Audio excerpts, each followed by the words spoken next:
Après avoir été scooter, balayeur, squatteur, liseur, demandeur, livreur, distributeur, chauffeur, donateur, aujourd'hui je suis acteur de ma vie. Bonjour Bertrand Augereau. Bonjour Jeanne. Je suis ravie de vous recevoir dans cette escale de Jeanne.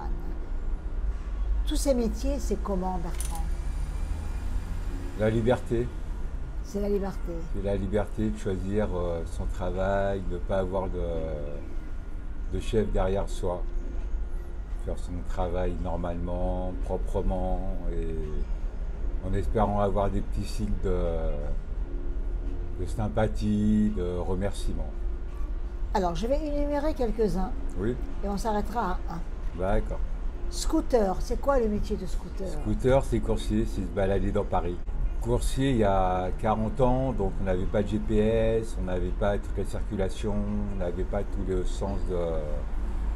C'était un beau métier, on avait les anciens plans bleus de la ville de Paris et on préparait notre circuit pour la journée. Et Ça ne ressemble en rien au métier d'aujourd'hui, j'imagine. ça ressemble à rien du métier d'aujourd'hui, surtout qu'à mon époque, il n'y avait pas Internet ni rien, donc on transportait les billets d'avion, on transportait les places de tennis, on transportait les colis, on transportait énormément de choses. Et il y a beaucoup de liberté dans ce métier. Que de la liberté. Que de la Quand on liberté. est sérieux, quand on est sérieux avec son patron, il n'y a que de la liberté. Et le scooter est une liberté. Le scooter est une évasion pour moi. Une évasion. Le scooter est une évasion. Ouais. Libre Ah. dans sa tête et libre dans sa tête. Une évasion. Alors, vous dites aussi que vous avez fait le métier de chauffeur. Chauffeur, c'est autre chose que coursier.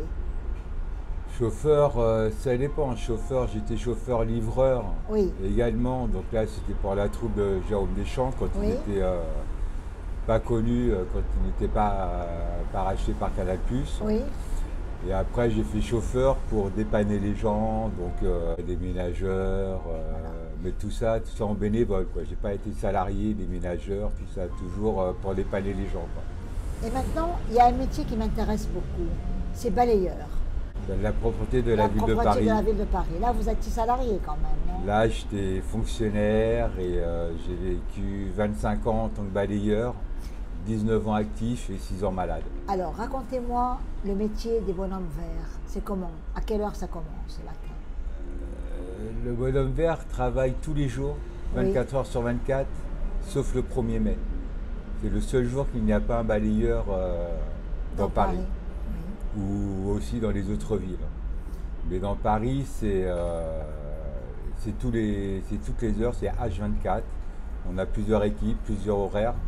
Moi, j'étais plus concentré sur le 6h midi, 6h 17h, pour avoir donc aussi cette liberté de l'après-midi d'être libre, de m'occuper de mes enfants, faire les courses, faire les tâches ménagères. C'est un métier solidarité déjà entre vous? Solidarité, solitaire également. Pourquoi solitaire, Bertrand? Solitaire, c'est qu'on prend notre rule-sac, on prend notre balai, on prend notre pelle et on se balade dans Paris. On a notre secteur, on a notre canton. En fin de compte, on est les anciens cantonniers. Mon arrière-grand-père était cantonnier, donc en fin de compte, j'ai fait un peu son métier. On a un secteur bien précis à faire et donc généralement on reste sur le même secteur, tout en sachant que des fois on nous demande d'aller à droite et à gauche, à notre demande ou à la demande du chef. Alors, je vais oser un mot difficile peut-être, mais la saleté des autres. Et la saleté des autres, c'est hier, aujourd'hui, demain, il y en aura toujours. Le non-respect de la personne, le non-respect de soi-même. Quels étaient les... Je dirais parce qu'il y avait des dangers à l'époque où vous faisiez le métier, vous n'aviez même pas des gants, je crois, virucides qui empêchent les piqûres ou autres. Non, je pense en 1994, donc c'était juste Oui. après l'époque SIDA, Voilà. VIH. Vous aviez peur quand même de Donc tout on ça. n'avait pas la conscience non plus. Oui, les gens jetaient n'importe comment la Les gens piqûre. n'importe comment. C'est surtout donc un petit truc de la ville de Paris, c'est qu'une paire de gants, on l'a au début quand on rentre à la ville de Paris. Et si le gant n'est pas troué, pas déchiré, pas usé, on tourne avec le même gant pendant toute la période jusqu'à l'usure du gant. Donc c'est-à-dire que le lendemain matin, on retrouvait nos gants mouillés nos chaussures de sécurité mouillées et on les mettait. Si les chaussures de sécurité n'étaient pas mouillées, n'étaient pas abîmées, n'étaient pas trouées, Il ne changeait pas. on ne changeait pas. C'est dingue. Ça. Et à la ville de Paris, il y a 3 catégories, A, B, C. Donc les A, c'est les grands BTS qui ne connaissent pas le métier d'éboueur. Le B, c'est des anciens chefs ou ceux qui connaissent un petit peu la propreté. Et le C, c'est grâce à nous que Paris est propre, malgré que les gens disent que Paris n'est pas propre. Et on l'a vu avec les dernières grèves, combien on avait besoin des éboueurs. C'était terrible. Voilà. Quelles sont les joies de ce métier? Parce qu'il y en a quelques-unes. Les joies, c'est de se regrouper ici, c'est de se regrouper à la première pause à 8h du matin, après le premier tour de beigne ou 2 heures de ballet. Là, on a 1 heure pour vraiment... Il y en a qui prennent des petits déjeuners, il y en a qui mangent, qui déjeunent. Il y a du poulet, il y a toutes les choses. Après, on repart travailler. Après, les joies, c'est les joies de rencontrer les riverains. À force d'être sur le même canton, donc on connaît... Qui vous accueillent. Qui nous accueillent, les bars, ils nous offrent un petit verre, un petit café. Les boulangeries, pareil. Et surtout le matin, moi, je partais du boulot, donc je partais de chez moi à 5h30, j'arrivais dans Paris. Et il y a toutes les odeurs de la boulangerie, il y a toutes les odeurs... et le calme aussi de Paris à 6h du matin, quoi. Paris s'éveille. Paris s'éveille, comme Jacques Dutronc, exactement.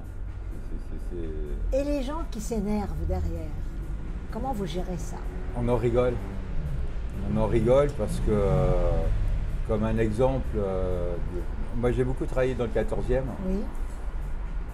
Et on passait à rue d'Alésia à une certaine heure, on va dire 7h moins 20. Et 4 jours sur 5, on avait exactement la même voiture et le même chauffeur qui était derrière nous et qui klaxonnait. Donc poliment, on leur disait, mais monsieur, vous savez qu'on passe à cette heure-là à 2-3 minutes près, réveillez-vous plus tôt, partez 5 minutes plus tôt et vous serez devant. Et vous ne serez plus derrière nous, en train de klaxonner, tout ça. Donc il y en avait qui étaient compréhensibles, et ceux qui n'étaient pas compréhensifs, eh bien, on faisait le métier d'éboueur. Donc ça veut dire mettre les gants, tenir la poubelle avec les 2 mains, mettre le masque de sécurité, les lunettes de sécurité, et prendre son temps. Et pas courir. Il faut des muscles? Des muscles, non, parce que c'est toute une façon de tirer. De toute façon, quand on rentre à la ville de Paris, on a 3 semaines d'école. Oui. Et là, ils nous apprennent vraiment à tirer un conteneur, à pousser un conteneur, à positionner un conteneur, à remiser un conteneur aussi que beaucoup ne font pas. Remiser le conteneur, c'est remettre le conteneur à sa place pour qu'une personne handicapée. Mais quand on dit personne handicapée, les gens ils s'en foutent un peu. Mais si on remplace le mot handicapé, on dit une poussette pour bébé, une poussette double. Ah là, les gens comprennent qu'il faut remiser la poubelle pour faire passer la personne. Et quelles sont les grandes colères des éboueurs? Parce que quand même, je ne parle pas des colères sociales, je parle de la colère vis-à-vis des riverains. La colère des éboueurs par rapport aux riverains, c'est le... Manque de respect en jetant les affaires. Le manque de respect, rigoler sur nous. C'est-à-dire, quand on passait avec la benne, il y avait beaucoup de gens mais qui se passaient le nez. Donc obligatoirement, les petits-enfants faisaient pareil. Et tout à l'inverse que les enfants étaient les premiers à vouloir, parce qu'après balayeur, j'ai été conducteur de petit engin sur le trottoir. Oui. Et c'est les premiers petits-enfants qui sont ébahis, qui ont les yeux qui brillent et qui veulent monter à côté de nous. Donc des fois, on leur faisait monter à côté de nous, toucher au petit bouton pour qu'ils touchaient à la lance. Et c'est surtout de la jalousie parce que les gens de Paris pensent qu'en tant qu'éboueur, on a beaucoup d'avantages. Le logement, le transport, les habits. Et en fin de compte, le seul avantage qu'on a en tant qu'éboueur, tout en sachant qu'il faut habiter Paris pour avoir cet avantage-là, c'est 50% dans les crèches. Autrement, on n'a aucun avantage. Quelquefois, des rouleaux de sacs poubelles, mais autrement, on n'a rien d'autre. Et on vous enviait ça? Et ça, on nous l'a dit, mais vous êtes des fonctionnaires, vous êtes logés, vous, à chaque fin du mois, vous avez votre paye. On vous dit 39 heures, vous travaillez 28 heures, vous êtes en permanence au café, vous êtes ci. Alors, mais madame, prenez ma place. Moi, je prends votre place et on comparera demain. Et là, les gens partaient. Entre le temps où vous étiez éboueur et aujourd'hui, qu'est-ce qui a changé? Les gens sont devenus plus violents? Non, parce que j'ai encore beaucoup de relations avec Oui. les copains éboueurs. Les gens n'ont pas changé, c'est peut-être encore plus depuis les grèves. Peut-être que les gens ils ont encore une autre image, encore peut-être plus feignant pour les éboueurs. Mais tout en sachant qu'à Paris, Paris est divisé en deux. Il y a moitié ville de Paris, moitié privée. D'accord, oui. Donc les collectes du matin, c'est la ville de Paris, donc 9 arrondissements maintenant. Et la collecte du soir, c'est la collecte des privés. Donc c'est deux choses différentes également. On ne travaille pas non plus également. Nous, on a quand même des horaires à respecter, comme tout fonctionnaire. Il faut qu'on soit à telle heure, on repart à telle heure. Tandis que le privé, bon, mais c'est fini parti. En tout cas, je crois que c'est un métier très difficile. Il est difficile parce que vous devez quand même, je dirais, vivre avec une odeur terrible. Et personne ne peut se passer de vous. Je pense que c'est un métier magnifique. Et L'odeur est secondaire pour nous. On n'y fait pas attention. On fait juste attention quand il y a des bouteilles de dissolvant, quand il y a oui, des bouteilles de gaz, quand il y a... Là, tout de suite, on est vraiment... Après, l'odeur, on s'y habitue. Les difficultés, oui, difficultés, point de vue temps, parce qu'on est toujours dehors. Donc il fasse -10, on ne nous offre pas un pull en plus, donc c'est nos affaires personnelles que normalement nous ne devons pas mettre. Donc travailler avec des gants mouillés parce qu'ils ne sont pas troués, donc des fois on trouve nous-mêmes la paire de gants pour en avoir un autre. en avoir un autre, Non. ou soit prendre nos gants personnels de ski, tout en sachant qu'on aura une réflexion si un agent de maîtrise passe à côté de nous. Les chaussettes, tout ça, c'est pareil. Et vous aviez je dirais, une chanson que vous chantiez entre vous, ou bien une blague que vous aviez. Qu'est-ce que vous pourriez nous raconter d'une sorte d'intimité? Non, on n'avait pas de cri de guerre, pas de cri de joie, pas de... Le train-train. C'était vraiment aussi, oui, l'attente, quoi, combler les attentes, quoi, les attentes de Ben, les attentes du marché, parce qu'on déblayait les marchés également. Oui, bien sûr, les marchés. Et Donc là, après tout événement sportif, après les grèves. Oui, voilà, c'est voilà. ça. Donc après, il y a la fonctionnelle. Donc c'est pour ça qu'à la ville de Paris, c'est H24. Il y a les balayeurs, il y a la fonctionnelle qui font le périphérique, et après les manifestations. Après, il y a moi qui faisais donc le balai, après la benne, après les petits engins. Il y a beaucoup d'universités dans ce métier-là.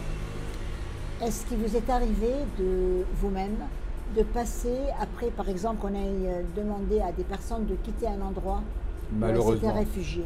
Malheureusement, et ça, j'ai dit à mon chef, jamais tu me le referas. C'est douloureux. J'étais dans le 13e, Oui. et un matin, ils ont pris 5-6 personnes. Évidemment, c'était des 5-6 personnes que les chefs et les agents de maîtrise nous connaissaient, avaient confiance en nous.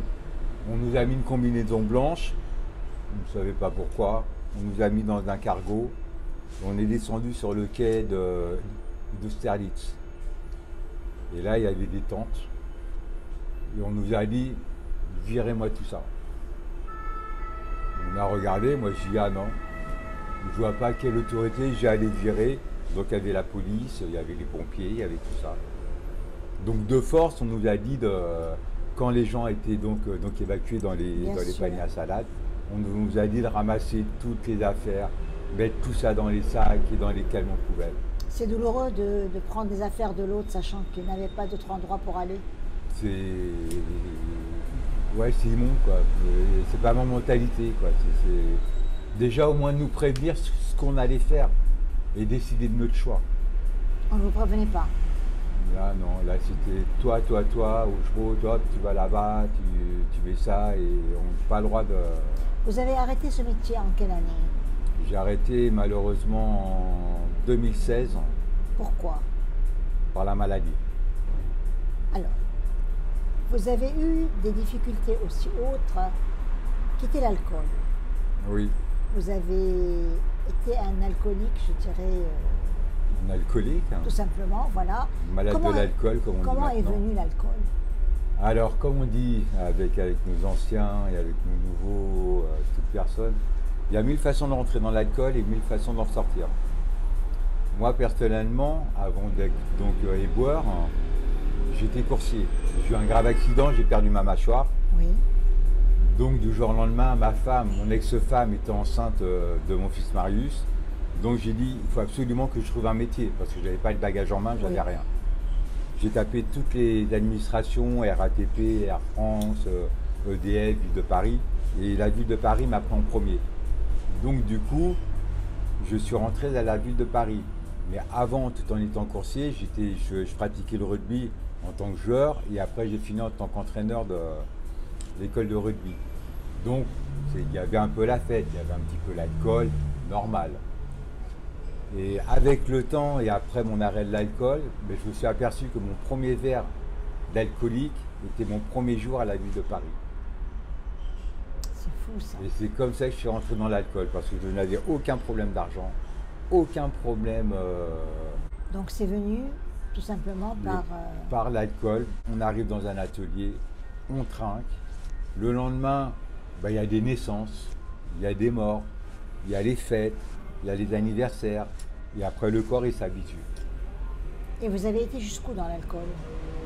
J'ai fini à 2 litres de whisky minimum par jour, qu'il me fallait absolument, plus les à côté. Et Donc pourquoi la 8-6, la bière beaucoup moins chère, des packs, des packs de 8-6. Et comment on sait que on est très dépendant, pour ne pas dire addict?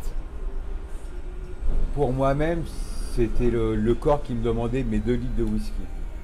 Si je n'avais pas mes 2 litres de whisky, ben, j'étais pas bien, tout en sachant que mes collègues ont su que j'étais donc alcoolique en 2010 et que mes parents ne l'ont pas su.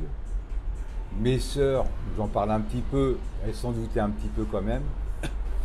Mon ex-femme, j'essaye de lui demander la question, elle ne veut pas me répondre, mais je pense qu'elle s'en doutait un petit peu. Et tout en sachant que tous les matins, j'étais donc à 6 heures derrière la benne. J'avais déjà 2,25 g dans le... Et on peut travailler avec ce taux-là? J'étais comme là. C'est comme si je te voyais ce matin avec 2 litres de whisky dans le sang. J'étais exactement comme ça. Opérationnel. Opérationnel. Jamais tripudant, jamais bégayant. Bon, bégayant aussi, quoi, mais c'est de naissance. Mais jamais, je l'ai rafalé dans un caniveau. Jamais. Et comment vous avez eu le déclic pour vous dire il faut que ça s'arrête? J'ai pas eu le déclic. En fin de compte, ça a eu par les crises pancréatiques. Oui. J'en ai fait 6 ou 7. Et en 2010, j'ai eu un kyste au pancréas. Donc le kyste au pancréas, je suis resté quand même 2 mois à l'hôpital.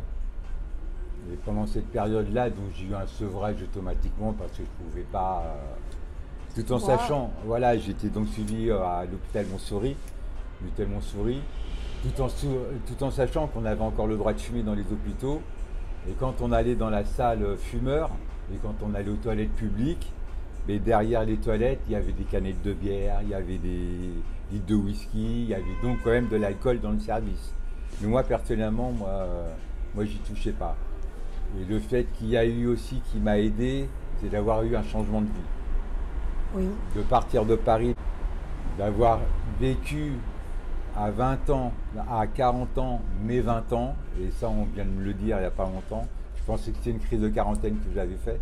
Non, en fin de compte, j'ai vécu à 40 ans, mes 20 ans. Donc là, j'ai fait énormément la fête. Un 1er mai 2008, j'ai pris un billet aller sans retour à Dénia parce que j'étais saturé de Paris. Donc j'ai décidé en 2008, le 1er mai, je partais vivre à Dénia. J'avais rencontré une copine sur un site et du coup, ça s'était bien entendu. Et vous êtes revenu?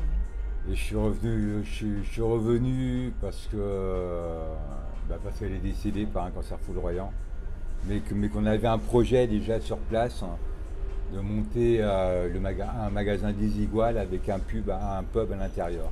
Parce que Dénia, c'est quand même aussi la ville où il y a les Baléares en face et qu'il y a la fête. Ce projet-là était pratiquement fini et en mois de novembre, 17 novembre, elle est décédée. Et pas d'alcool pendant ce temps? C'était plus le même alcool. C'était parce qu'elle savait que j'avais eu comme des problèmes d'alcool, elle était un peu plus âgée que moi. C'était 2-3 bières, 4 bières. Mais le souci en Espagne, c'est que la drogue, elle est en vente libre. Donc je m'étais un peu plus tapé dans les lignes ou dans d'autres addictions, quoi. Et ça aussi, comment c'est passé? Ça, en fin de compte, ça n'a pas été une addiction, ça a été un complément. Ça a été pour remplacer la chose, pour remplacer l'alcool. Et ça, je m'en suis vite passé parce que sur Paris, j'avais pas de vendeur, j'avais pas. Mais c'était vraiment festif aussi là-bas, quoi. C'était vraiment quand on sortait et quand on faisait les croisières.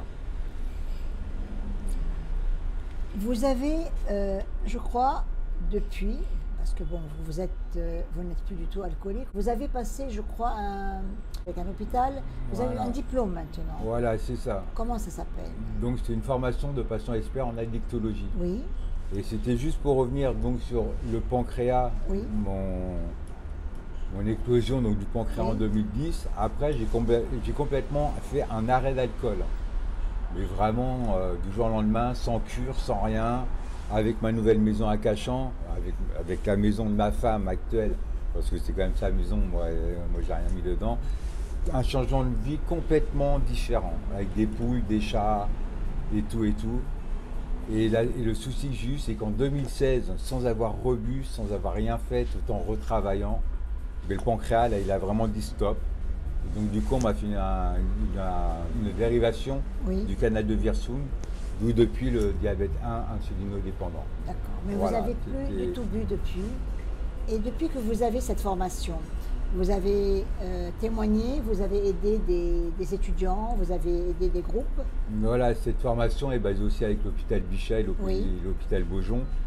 Donc on nous a appris à faire des groupes de parole, à visiter les malades, pour faire le tremplin entre le malade et le médecin. Parce que quand je suis allé, moi en 2010, quand j'ai eu des alcooliques anonymes qui sont venus dans ma chambre, j'ai cru que c'était des flics. Ils sont venus avec un questionnaire.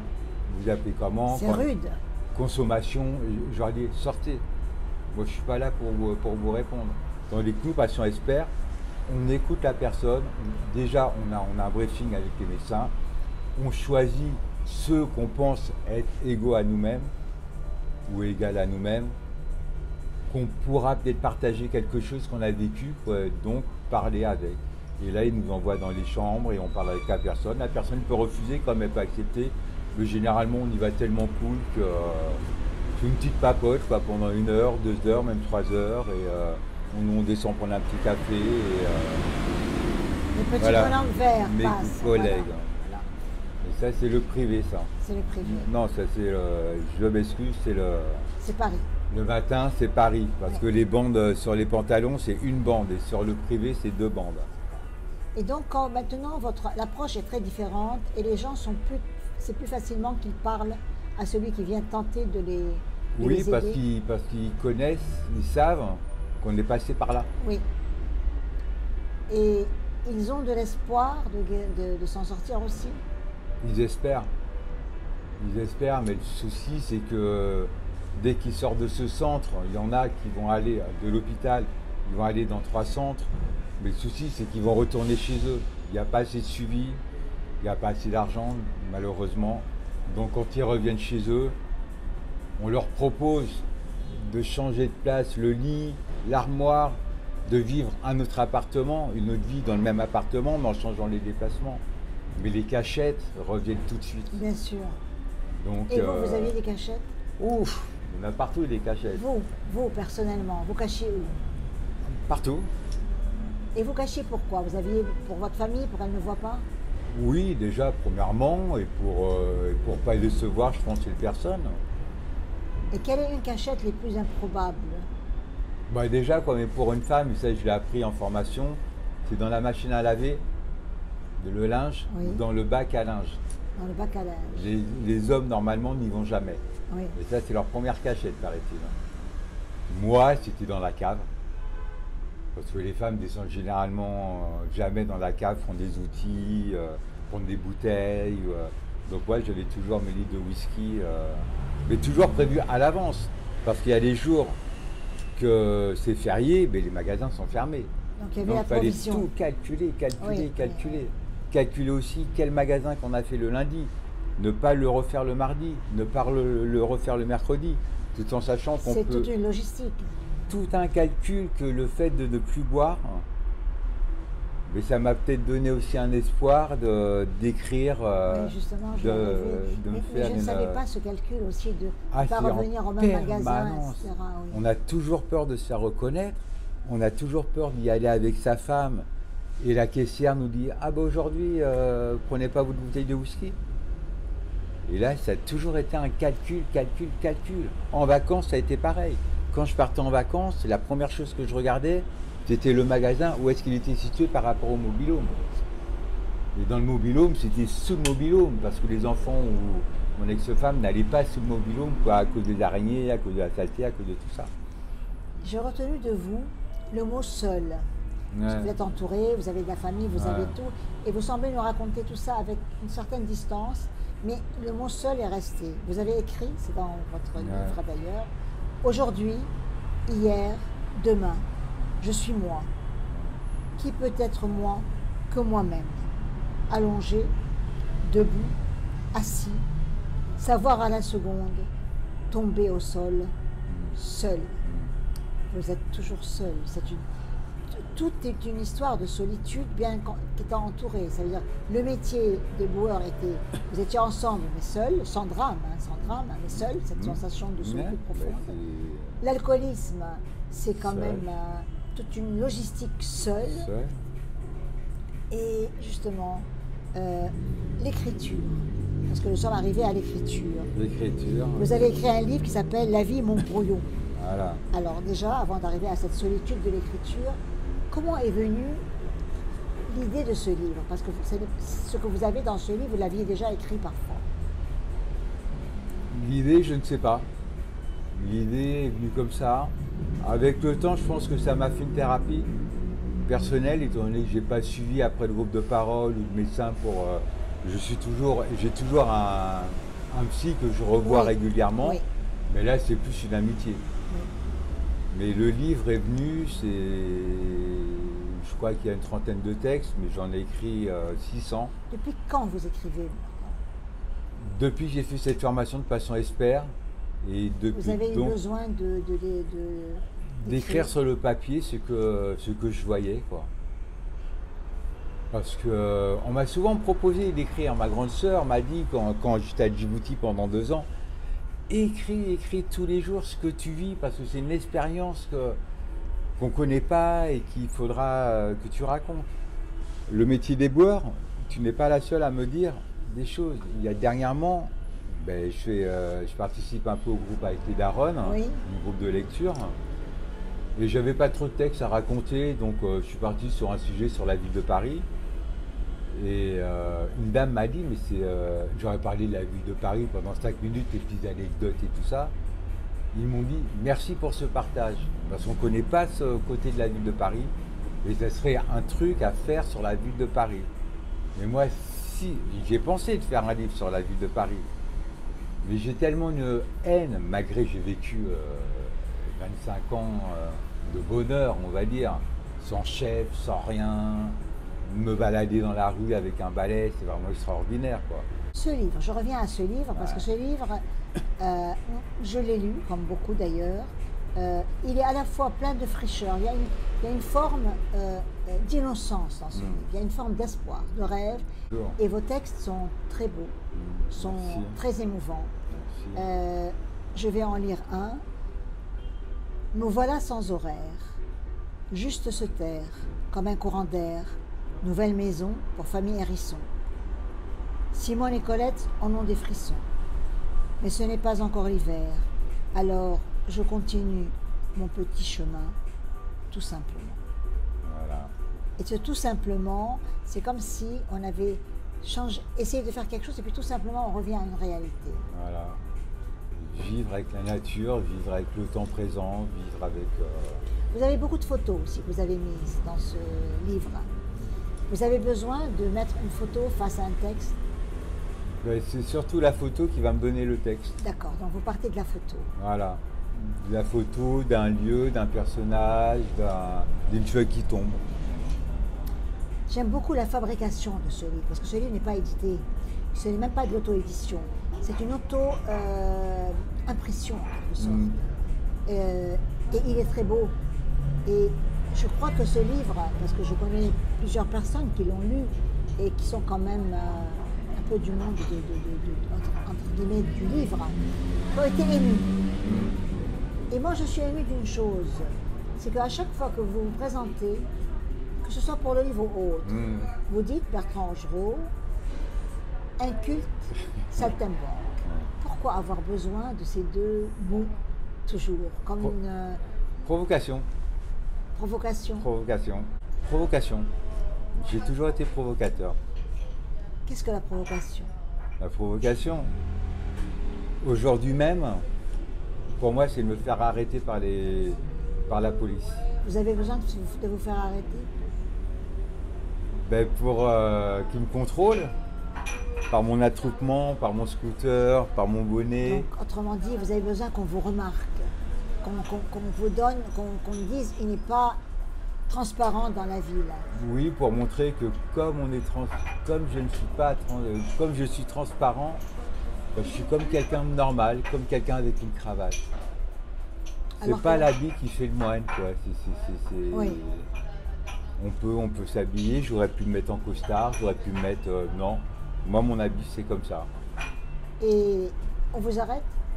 Non. Vous êtes malheureux alors? Bah oui, je suis malheureux. Donc quelque part, sans faire de la psychologie, Ouais. et le fait d'avoir toujours eu des métiers où vous étiez transparent, peut-être pas invisible, vous avez Bas de besoin... l'échelle. Bas de l'échelle. Vous avez besoin de vous habiller, de vous donner je dirais une attitude où vous pourriez devenir inquiétant, au point de vous arrêter. Ouais. C'est ça votre provocation. Je vous connais comme quelqu'un de très, comment dirais-je, bienveillant, et en même temps, vous êtes énormément à l'écoute de votre famille. Vous avez beaucoup souffert de la mort de votre père, vous avez souffert de la mort de votre tante, je crois. Vous avez des petits-enfants, on ne va pas montrer les photos ni rien, mais vous êtes un grand-père gâteau, pour ne pas dire gâteux, voilà. Comme je suis avec mes enfants. Voilà, exactement. Et je vois vos enfants aussi. Vous avez un fils qui s'est beaucoup impliqué aussi dans la parution de ce livre. Bah, Marius, donc mon grand qui a 27, 28 je pense. Ben, c'est lui qui m'a fait la mise en page, qui a fait le livre Où est-ce qu'il travaille. Je lui ai demandé, il m'a dit bah oui papa, il n'y a pas de souci. Et c'est même lui qui a rajouté derrière BO inculte saltimbanque. Je l'avais oublié de mettre. C'est beau je dirais l'accompagnement et la fierté des enfants quelque part. Voilà. Il y a une gratitude de les avoir, je dirais, malgré tous vos problèmes, aidés à grandir. Vous n'en avez pas. J'ai pas de problème. Tout a été fait d'une façon... J'ai pas de problème, c'est comme un livre, les pages se tournent, mais j'ai pas de problème. Mes problèmes, ils sont de côté. Mon fils a été, je l'ai beaucoup considéré comme copain. Oui. Parce que j'étais son entraîneur de rugby, mais mon fils était plus un copain. Alors, le rugby, vous en avez parlé plusieurs fois. Ah. Vous avez été malheureux avec le dernier... Pas du tout. Non. Le meilleur a gagné. Le meilleur a gagné, c'est ça exactement. Savoir perdre. Comme Bernard Laporte l'a dit hier soir, j'étais très fier de lui, parce que j'étais aussi à la Fédération française de rugby quand il y a eu la Coupe du Monde en 2007. Donc Bernard Laporte, j'ai beaucoup fréquenté avec Blanco, avec tout ça. Et ce qu'il a dit hier, mais c'est le rugby. Il fallait marquer quand il fallait marquer. C'est pas parce que le joueur a démarré un peu avant la pénalité. Donc c'est cruel, mais on accepte. C'est le rugby. Le rugby, c'est un sport de gentleman qui font un sport de combat. Et après, tout le monde se salue, tout le monde boit son verre ensemble. Je vais vous poser des questions parce que c'est l'habitude de faire questions-réponses. Ouais. Bertrand Augereau, ça vous donne quoi comme tout de suite un autre nom? Simplicité, simplet, Alcool, une maîtresse, liberté, ma vie, saltimbanque, différentes périodes et différents personnages de moi-même, rêve. tous les jours. Est-ce que vous accepteriez de chanter ou vous ne chantez pas? Je ne chante pas, mais ce matin j'ai fait un petit texte. Oui, on va l'entendre. Donc là on peut le faire parce que Oui, je suis un peu... j'aime bien Florent Pagny, et Oui. donc sur un petit air de Florent Pagny. Donc là... Ce matin je me suis levé avec mon réveil. C'est une chose très rare, mais c'est pour une bonne cause. C'est pour partager avec Jacques Orion un bout de mon histoire autour d'un verre de lait. Et ça, c'est la vérité. Est-ce du mensonge? Mais sachez-le bien, c'est ma liberté de penser. merci, merci, Bah, de merci, rien, bravo, de rien, bravo, de rien, bravo, de rien. bravo. Voilà, tu vois, c'est un petit jet qui... Je me suis levé, je dis, ah ben tiens. C'est magnifique, ça m'a touché Voilà, parce que je ne voilà. savais pas qu'il y aurait ça. Vous avez écrit aussi dans ce livre, et je vous espère vraiment, on mettra la photo et tout, que vous trouverez un éditeur. L'homme regarde, son image, son, âgé, oublié dans ses pensées. A-t-il tout réalisé? Arrière-pensée, projet, son rêve réalisé, sans aucun regret. L'avait-il rêvé? La vie. C'est très beau, vous avez toujours ce balancement entre ce qui peut arriver et ce qui revient. Voilà. C'est toujours La terre est ronde. la terre est ronde, vous me dites. Qu'est-ce que vous avez comme souhait à dire comme ça? Un souhait? Oui, si quelqu'un pouvait vous entendre par rapport à votre livre, par rapport à, je ne sais pas, à votre vie, quel est le grand souhait de Bertrand Augereau? Que ma femme ne souffre plus et qu'elle retrouve la joie de vivre. Alors sans votre femme est médicaments. handicapée, Voilà, justement, elle a voilà. beaucoup de douleurs. Suite à un accident en 2001 et depuis Elle est formidable cette femme, je la vois souvent sur les réseaux sociaux. Ah ben... Écrire derrière vous, elle est toujours là. De toute façon, beaucoup de mes textes Sont pour elle. sont pour elle. On dit son prénom. Hélène. Hélène, la belle Hélène, voilà, justement. la belle Hélène. C'est votre belle Hélène. Voilà, et juste pour revenir là-dessus, la coïncidence ou le hasard, c'est qu'elle est née le même jour que moi. C'est Le formidable. 8 février 68, elle a 20 minutes d'avance sur moi. C'est génial. Son frère est marié avec ma sœur depuis 40 ans. Donc moi je connais son frère depuis avant qu'elle me connaisse. Et avec ma femme, ça fait 13 ans qu'on se connaît. Et si j'aurais été une fille, je me serais appelé Hélène. C'est un très beau prénom. D'où les deux gourmettes que j'ai Bertrand et Hélène. Donc c'est la Donc, belle voilà. Hélène de Bertrand. Voilà. Et mon prénom féminin. On va y montrer, vous faites ça à votre main comme ça. On les voit devant la caméra. Voilà. Donc, Merci beaucoup, merci beaucoup. Le temps, hélas, comme je l'ai dit tout à l'heure, nous talonne. Mais j'ai passé un très bon moment avec vous. excellent. On fait ça à la Brasserie des Ondes aujourd'hui. Je sais qu'il y a des projets plein la tête. Vous avez un projet aussi, vous allez, je crois, avec les éditions Jacques Flamand en Espagne, voilà. pour un très beau projet qui s'appelle Flamenco. C'est ça. Je vous souhaite le meilleur, vraiment le meilleur. Bah, je vous Je suis remercie. très touchée par votre parcours, je suis très touchée par beaucoup de choses. Je suis touchée aussi de votre façon quand vous venez parfois assister à des films de mémoire ou autres. Oui. Cette grande discrétion qui est la vôtre. Ouais. Je vous en remercie infiniment. Merci pour ce que vous avez fait en ces mots-là que vous venez de dire en chanson. Bah, Et moi, je voulais simplement vous dire que plus je vous écoutais et plus je vous avais lu avant, plus des mots, j'ose le mot, ce sont ceux de Fernando Pessoa dans le livre de l'intranquillité. Je trouve que ces mots vous vont beaucoup. En la contemplant, la vie nous fait moins mal. Vous contemplez la vie, je crois, pour avoir moins mal. Et vous êtes un homme qui ne ressassez pas. Aucun ressassement. Ah non, non, non. En tout cas, quelle vie Ouais. Bertrand. Un grand, grand, grand merci, vraiment. Merci Jeanne à toi, surtout. Vraiment un grand merci. Merci. C'était donc l'escale de Jeanne du 20 octobre 2023 avec pour invité Bertrand Augereau. On s'excuse des bruits, mais les bruits, c'est la vie. Voilà. Voilà. Merci beaucoup, beaucoup, beaucoup. Un grand Merci Jeanne et au plaisir. Merci beaucoup.